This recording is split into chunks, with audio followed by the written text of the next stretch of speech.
তোমাদের সাথে আজকে একটা খুব ভালো জিনিস শেয়ার করব, আশা করি তোমাদের সবারই মানে হেল্প হবে।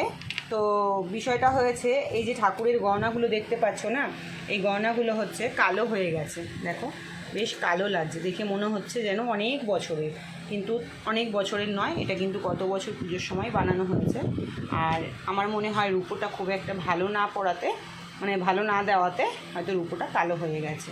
তো ঠাকুরের এখানে রয়েছে মুকুটগুলো, একটা হচ্ছে লক্ষ্মী ঠাকুরের আর একটা হচ্ছে গোপালের। তোমরা যারা আমার ব্লগ দেখো তারা তো নিশ্চয়ই জানো যে আমার ঠাকুরের জন্য গত বছর গয়নাগুলো বানিয়েছিলাম, তো সেগুলোই কালো হয়ে গেছে।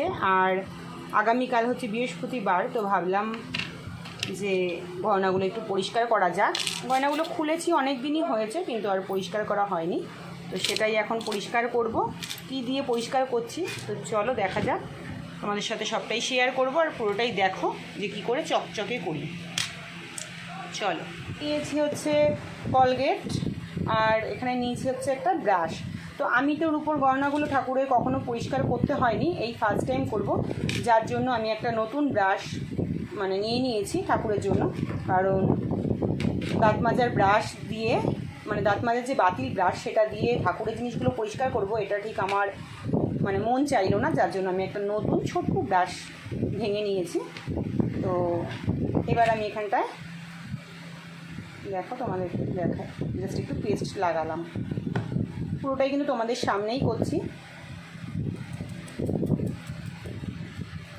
জাস্ট এইভাবে একটু, এটা হাত দিয়ে বা ন্যাকড়া দিয়ে করলেও হবে, কিন্তু যেহেতু ব্রাশটা হলে কি এই যে ডিজাইনের ভেতরে ভেতরে পুরো পেস্টটা ঢুকবে, তাতে সুবিধে হবে। আমার ফ্যান চলছে ঘরে, ফ্যানের শব্দে কতটা তোমাদেরকে শোনাতে পাচ্ছি আমি ঠিক বুঝতে পারছি না, কারণ ফ্যান না চালিয়ে কাজটা করা যাবে না, গরম লাগছে প্রচণ্ড। ফ্যান অফ করে দিলে হয়তো সাউন্ডটা ভালো আসবে, কিন্তু সেটা আমার পক্ষে সম্ভব না, কারণ প্রচণ্ড গরম পড়েছে। এইভাবে পেস্ট লাগিয়ে নিয়ে তারপর থেকে এই ডিজাইনগুলোর ওপরেও আমি ব্রাশ করে দেবো, আর ব্রাশের মাধ্যমে দেখো ডিজাইনগুলোর ভেতরে ভেতরে ঢুকে যাচ্ছে পেস্টটা। পেছনটা দেখো ঠিক কতটা কালো হয়েছে। এক বছরও হয়নি এখনও, পুজো আসতে 1 বছর এখনও বাকি আছে, অনেক দিন, কিন্তু এই যে কালোটা হয়ে রয়েছে।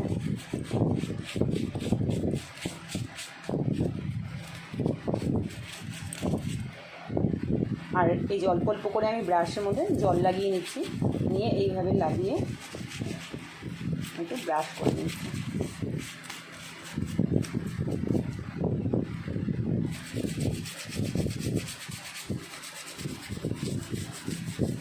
এইভাবে আমি প্রত্যেকটা গয়নার ওপরেই কিন্তু আমি পেস্ট লাগাবো, আর এই জলের মধ্যে ভিজিয়ে রাখলাম।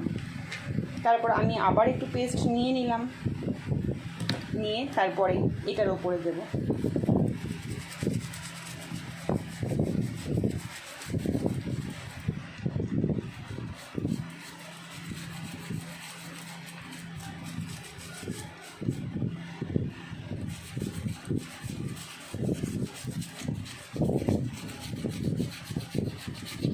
প্রত্যেকটা পেছনে কিন্তু দেখো কালো হয়ে গেছে, এতটা কালো হয়েছে।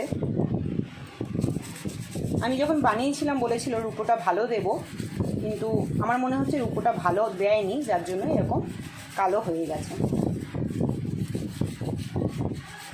কারণ রূপো ভালো দিলে কিন্তু এত তাড়াতাড়ি কালো হতো না। তো এইভাবে আবার এটার মধ্যে পেস্ট লাগালাম, আর জাস্ট একটু ব্রাশ দিয়ে ঘষার পরেই কিন্তু দেখো কতটা পরিষ্কার লাগছে।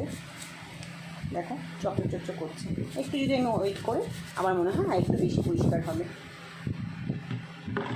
তো যেটা বলছিলাম, আমি আমার অনেক বছর আগের একটা মাজায়, সেই ওই মাজার ঝাপ বলে না, সেইগুলো বানিয়েছিলাম। সেই রূপোর এত ভালো রূপো হয়েছিল আমার, কিন্তু এখনও একবারও পরিষ্কার করতে হয়নি, কিন্তু দেখে মনে হবে যেন সবে বানিয়ে নিয়ে এলাম, এতটাই ভালো আছে, একদম চকচক চকচক করছে। কিন্তু অনেক বছর হয়েছে বয়স, কিন্তু এখনও ভালো আছে। আর এই রূপোটা, আর এই যে এইগুলো বানিয়েছি যে দোকান থেকে, ঠাকুরের যে গয়নাগুলো বানিয়েছি সেটা কিন্তু আমি নতুন বানিয়েছিলাম, মানে ওই দোকান থেকে আমি রূপোর জিনিস নতুন বানিয়েছি, সেটাই বলতে চাইছি। এটার মধ্যেও লাগিয়ে নিলাম। এইভাবে আমি প্রত্যেকটা গয়নার ওপরেই কিন্তু আমি লাগিয়ে নিচ্ছি। এগুলো রয়েছে লক্ষ্মী ঠাকুরের আর গোপালের পায়ের মল, হাতের বালা, এই সমস্ত জিনিসগুলো। খুব যে বেশি পেস্ট লাগে তেমনটা কিন্তু নয়, জাস্ট অল্প একটু পেস্ট নিয়ে একটু ঘষে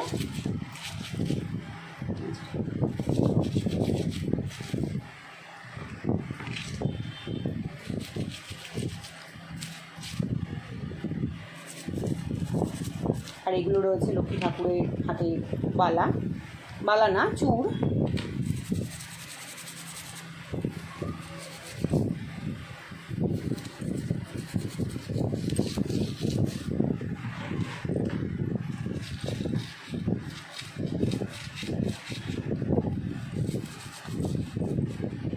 তারপর সবগুলোকে এখানে আমি দিয়ে দিলাম জলের মধ্যে ভিজিয়ে। আবার এগুলোকে একটু জল থেকে তুলে নিয়ে ঘষতে থাকি।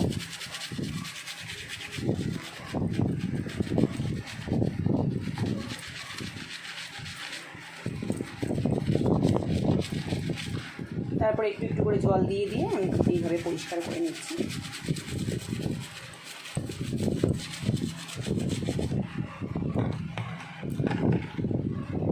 দেখো কতটা চকচক চকচক করছে, একদম তোমাদের সামনেই কিন্তু। এটা কিন্তু কোনো এডিট করা বা কিছু নয়। দেখো,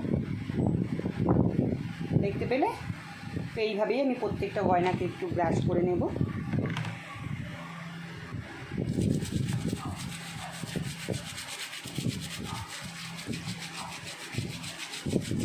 জিনিসের মধ্যেই ডিজাইন হলে সেই ডিজাইনের ওপরে কিন্তু ময়লাটা ধরে বেশি।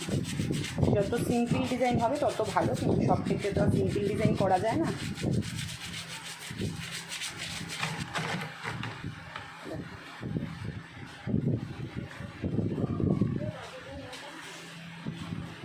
তোমাদের চোখের সামনেই কিন্তু পরিষ্কারটা করেছি, এখানে কিন্তু আর কিচ্ছু মেশাইনি।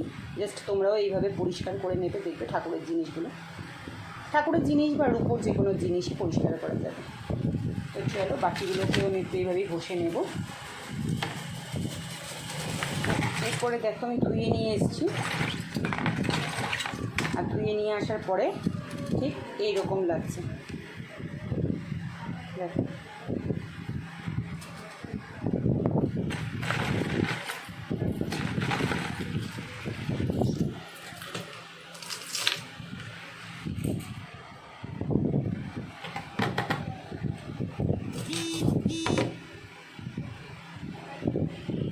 কতটা চকচক চকচক করছে, এবার তোমরা নিজেরাই দেখো আগের কেমন কতটা কালো ছিল, একদম কোনো পরিশ্রম ছাড়াই কিন্তু এত সুন্দর হয়ে গেল।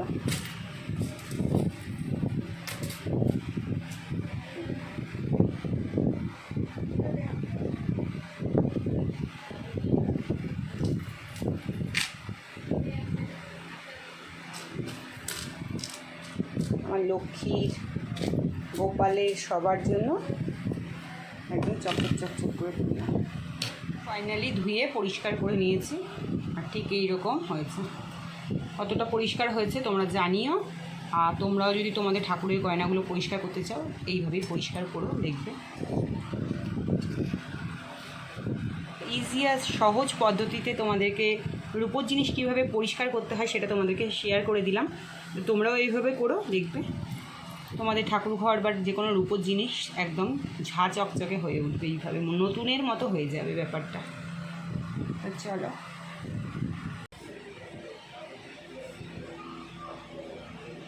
এই ব্লগটা তোমাদের কীরকম লেগেছে অবশ্যই জানিও। ভালো লাগলে অবশ্যই চ্যানেলকে সাবস্ক্রাইব করে পাশেও থাকতে পারো।